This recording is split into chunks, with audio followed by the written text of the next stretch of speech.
आपके मन में कभी ये प्रश्न होता है कि ये महान लोग क्या करते होंगे, है ना? ये बड़े बड़े लोग, ये महान लोग क्या करते होंगे? हैं?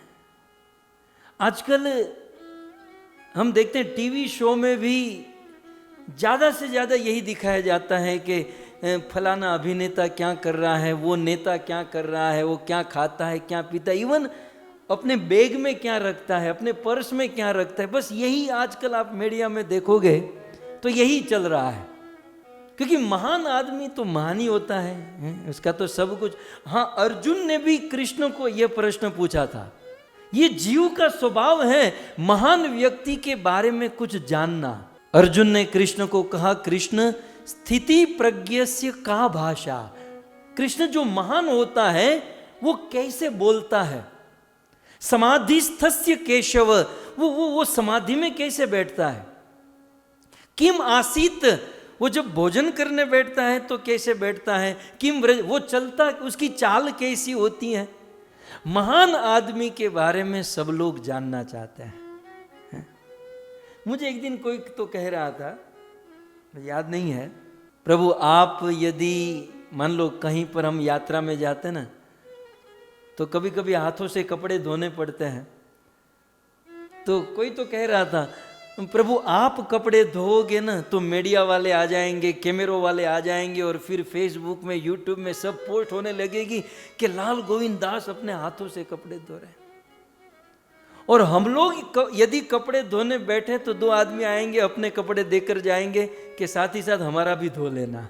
कहने का अर्थ यह है कि किम आसीत किम ब्रजेत किम, महान आदमी के बारे में लोग जानना चाहते हैं, समझना चाहते हैं। खैर, मैं ये कह रहा था कि महान व्यक्ति के बारे में सब लोग जानना चाहते हैं, सब लोग सुनना चाहते हैं, समझना चाहते हैं। महान व्यक्ति क्या खाता है, क्या पीता है, क्या करता है। लेकिन महान, आजकल के महान लोगों के बारे में कितना भी जाने, कितना भी सुने, फिर भी जीवन में वो रस, वो आनंद नहीं आएगा। क्यों? क्योंकि हम और आप जिसको महान समझ बैठे हैं वो महान नहीं है। महान की परिभाषा क्या है? चलो मैं आपको कहूं, हम और आप किसी को महान मानते हैं तो महान की परिभाषा क्या है? आप नोट कीजिए। नंबर 1, महान वो हो सकता है जो सदा सदा के लिए ध्यान करने लायक है। आजकल का अभिनेता वर्तमान में दिखने में अच्छा हो, हालांकि वो भी बाहरी सुंदरता है, अंदर से तो हाड़ चाम से बना हुआ दे, लेकिन आज सुंदर, वो कल सुंदर नहीं रहेगा, वो बूढ़ा हो जाएगा। लेकिन महानता क्या है कि हर समय, इसको श्रीमद् भागवत जी में एकादश स्कंद में कहा गया, ध्येयम सदा परिभवग्नम अभीष्ट दोहम तीर्थास्पदम शिव विरंचि नृतम शरण्यम भृत्यार्ति हम प्रणत पाल भवाब्धिपोतम वंदे महापुरुष ते चरणारविंदम। महान की ये परिभाषा है, ध्येयम सदा, जो सदा सदा के लिए देखने लायक, ध्यान करने लायक, सुंदर रूप वाला।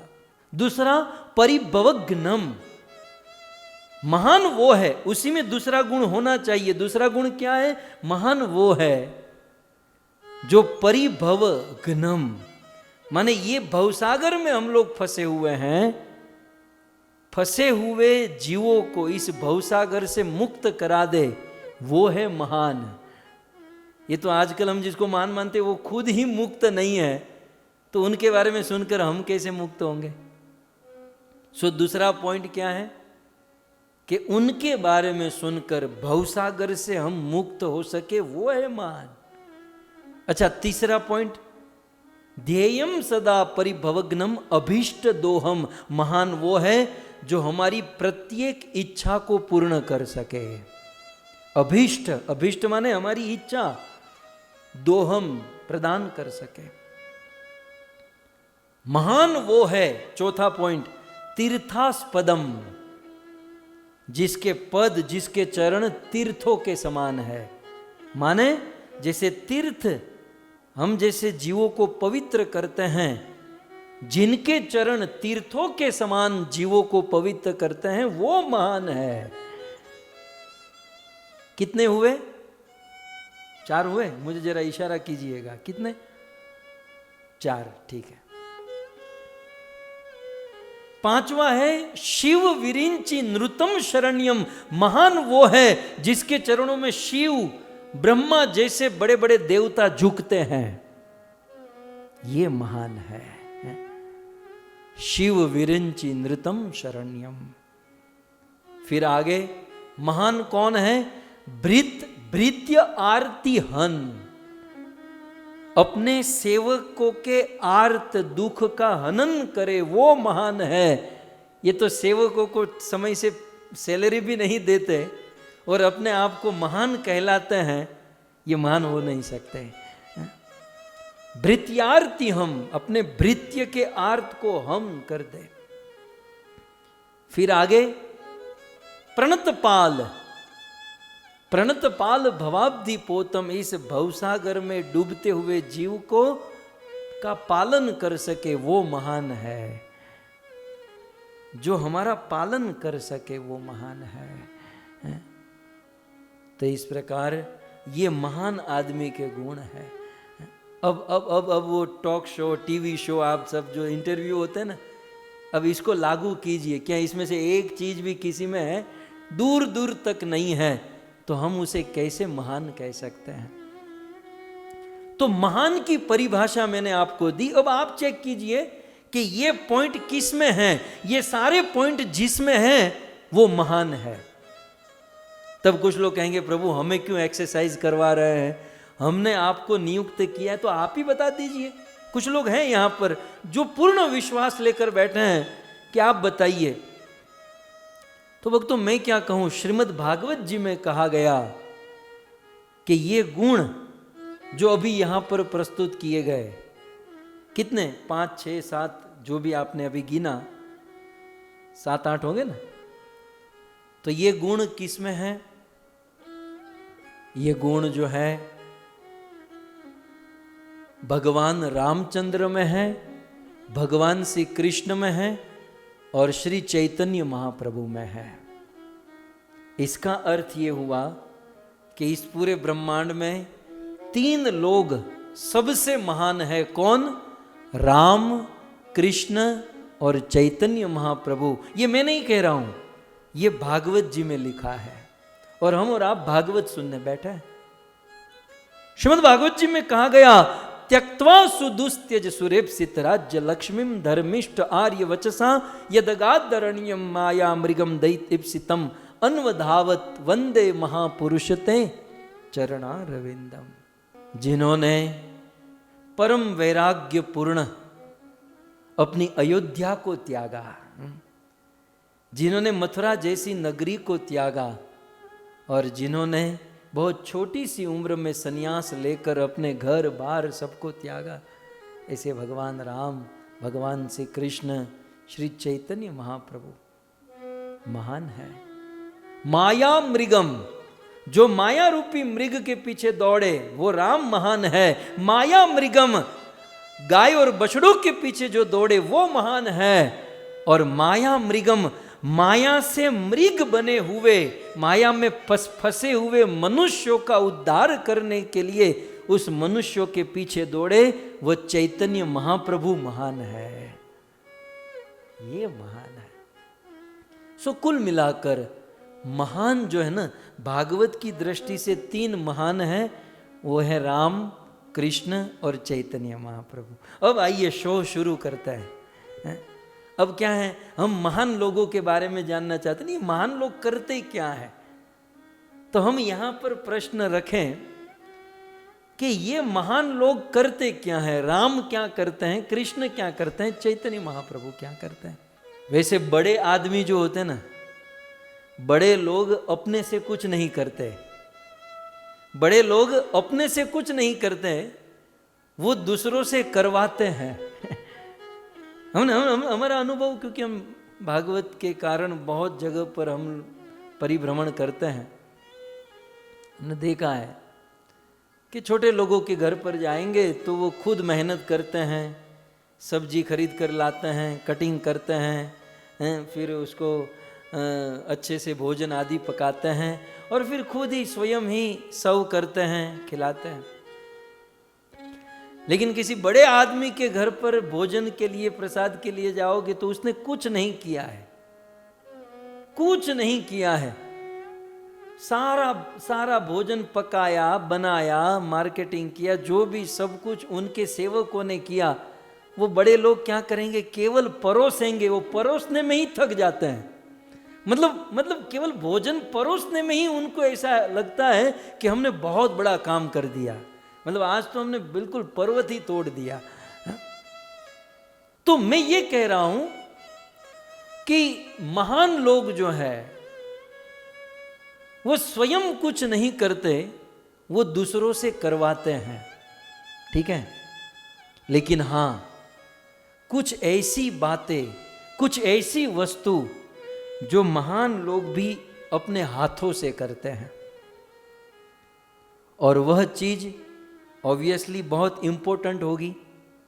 महान व्यक्ति दूसरों से काम कराता है, और जब वो अपने से, अपने हाथों से काम करता है, इसका मतलब यह है कि यह वस्तु बहुत इंपॉर्टेंट है, ठीक है। भगवान रामचंद्र ने अपने जीवन में बहुत काम करवाया, बहुत सेवा। अब समुद्र पर सेतु राम ने बांधा था? नहीं, हनुमान जी के द्वारा बंधवाया, वानरों के द्वारा। राम ने अपने से कुछ नहीं किया। कृष्ण ने भी बहुत सारा काम दूसरों से करवाया, महाप्रभु ने भी दूसरों से करवाया। लेकिन इन तीनों ने एक कार्य ऐसा है जो स्वयं अपने हाथों से किया।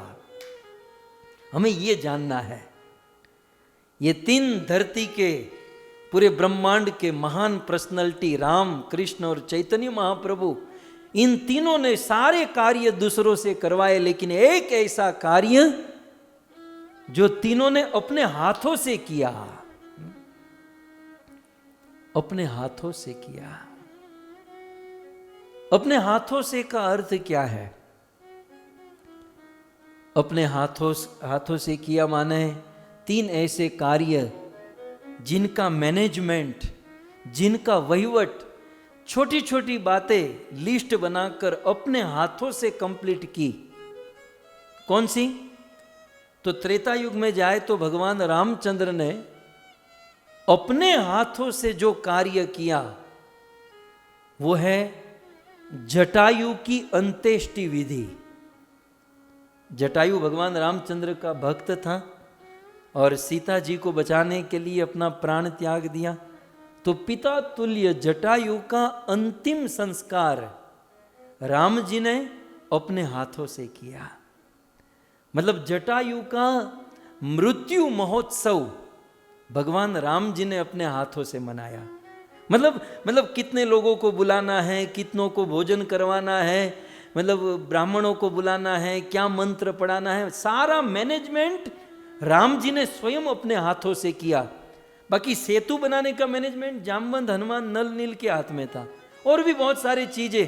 लेकिन एक कार्य राम जी ने अपने हाथों से किया, और वो था जटायु का अंतिम संस्कार, जिसको कहते हैं मृत्यु महोत्सव। यहां पर भी एक प्रश्न होगा कि मृत्यु को महोत्सव क्यों कहा जाता है? एक बहुत बड़ा सब्जेक्ट है कि प्रायः हमारे देश में, हमारे समाज में मृत्यु को बहुत दुखी होकर लिया जाता है, मृत्यु को बहुत दुखमयी घटना के रूप में देखा जाता है। ठीक है, जिस बालक को 9-9 महीने तक गर्भ में रखा, जिसको जन्म दिया, जिनकी परवरिश की, और फूल जैसा बालक हमारे आंखों के सामने ही प्राण छोड़े, तो अवश्य दुख होता है, कष्ट होता है, शोक होता, सारी बात। लेकिन एक दृष्टि से देखें तो इस संसार से जब कोई व्यक्ति जाता है तो वास्तव में उत्सव मनाना चाहिए। क्योंकि ये दुनिया क्या है? ये दुनिया एक जेल है, और हम सब लोग इस संसार रूपी जेल में बंधे हुए हैं और अपने अपने कर्मों की सजा भुगत रहे हैं। और इस संसार रूपी जेल में बंधे हुए हैं, कर्मों की सजा भुगत रहे हैं। और उतने में मान लो हमारा बेटा यदि इस जेल में से बाहर निकले तो हमें रोना चाहिए कि खुश होना चाहिए? मतलब हमारा अपना स्वजन या हमारा बेटा ही हो कि उनको कहा जाए, मतलब ऊपर से ऑर्डर आए कि भाई आपको जेल में रहना है लेकिन आपके बेटे को जेल से बाहर किया जाएगा, तो क्या हम रोएंगे या फेस्टिवल मनाएंगे? फेस्टिवल मनाएंगे ना, कि चलो हम भले फंसे हुए हैं लेकिन हमारा बेटा तो निकला, वो तो मुक्त हुआ। सो हमारे संतों ने, हमारे वेदों ने मृत्यु को महोत्सव माना, और उसमें भी जिसने भजन किया है उसके लिए तो वास्तव में महोत्सव है। तो भगवान रामचंद्र ने बाकी सारे कार्य अन्यों से करवाए, लेकिन एक कार्य अपने हाथों से किया, वो था जटायु का अंत्येष्टि संस्कार, मृत्यु महोत्सव। ठीक है, चलो आगे बढ़ते हैं। भगवान कृष्ण महान है, 3 महान है ना, राम जी महान है, तो इस महान आदमी ने क्या किया? जटायु का अंत्येष्टि संस्कार। अब भगवान कृष्ण महान है, तो ऐसे महान भगवान श्री कृष्ण ने अपने हाथों से क्या किया? बोले एक कार्य, और वो था गोवर्धन पूजा। गिरिराज धरण की श्री गोवर्धन महाराज की। सो गिरिराज गोवर्धन का जो उत्सव था, याद रहे, कृष्ण ने अपने हाथों से उसे मनवाया। मतलब गोवर्धन पूजा का जो महोत्सव था उसका पूरा मैनेजमेंट भगवान कृष्ण ने किया था। ये फूल उठाएगा, ये भोजन उठाएगा, ये भात परोसेगा, ये करेगा, ये कीर्तन गाएगा, ये करताल बजाएगा, ये मृदंग बजाएगा, ये करेगा। मतलब छोटी छोटी बातें, है ना, छोटा छोटा मैनेजमेंट जो है गोवर्धन लीला का कृष्ण ने स्वयं अपने हाथों से की। इसका अर्थ क्या हुआ? कृष्ण सारे काम दूसरों से करवाए, लेकिन गोवर्धन वाला काम अपने हाथों से किया। मतलब गोवर्धन बहुत इंपॉर्टेंट है। जटायु अपने हाथों से कार्य करवाया, क्योंकि जटायु बहुत, अब इसकी इंपॉर्टेंस क्या है वो फिर कभी सुनेंगे। मुझे तो आपको ये पॉइंट बताना था कि ये महान लोग क्या करते हैं अपने हाथों से। तो गिरिराज गोवर्धन का उत्सव, परिक्रमा, भगवान को भोजन भी कृष्ण ने स्वयं लगाया और फिर परिक्रमा करवाई, और जो कुछ भी कृष्ण ने अपने हाथों से। और तीसरे महान, इस कलयुग में 525 वर्ष पूर्व धरती पर प्रकट हुए राधा कृष्ण मिलित स्वरूप श्री चैतन्य महाप्रभु महान है। और श्री चैतन्य महाप्रभु ने छोटे बड़े काम दूसरों से करवाए, लेकिन एक कार्य श्री चैतन्य महाप्रभु ने अपने हाथों से किया, और वह कार्य क्या था? वह कार्य था रथ यात्रा। रथ यात्रा का पूरा मैनेजमेंट स्वयं चैतन्य महाप्रभु ने किया। रथ कहां से चलेगा, कैसे चलेगा, रथ में कितनी टोली होगी, कितने लोग कीर्तन करेंगे, कौन मृदंग बजाएगा, कौन करताल बजाएगा, कौन नाचेगा, कौन झाड़ू लगाएगा, कौन पानी लेकर आएगा, कौन पोछा मारेगा, इन छोटी छोटी छोटी चीजों को श्री चैतन्य महाप्रभु ने मैनेज किया। कौन से उत्सव को? रथ यात्रा को। दुनिया का सबसे बड़ा आदमी अपने हाथों से छोटी छोटी चीजें जो करता है, जिस फेस्टिवल को मनाता है, आप विचार कीजिए वो फेस्टिवल कितना महान होगा। इस दुनिया में ये 3 स्वरूप महान हैं, और इन तीनों स्वरूप ने अपने लीला काल में एक एक वस्तु अपने हाथों से की। राम जी ने जटायु का मृत्यु महोत्सव, कृष्ण ने श्री गिरिराज गोवर्धन महोत्सव, और श्री चैतन्य महाप्रभु ने श्री जगन्नाथ रथ यात्रा महोत्सव, जो स्वयं निज अपने हाथों से मनाया।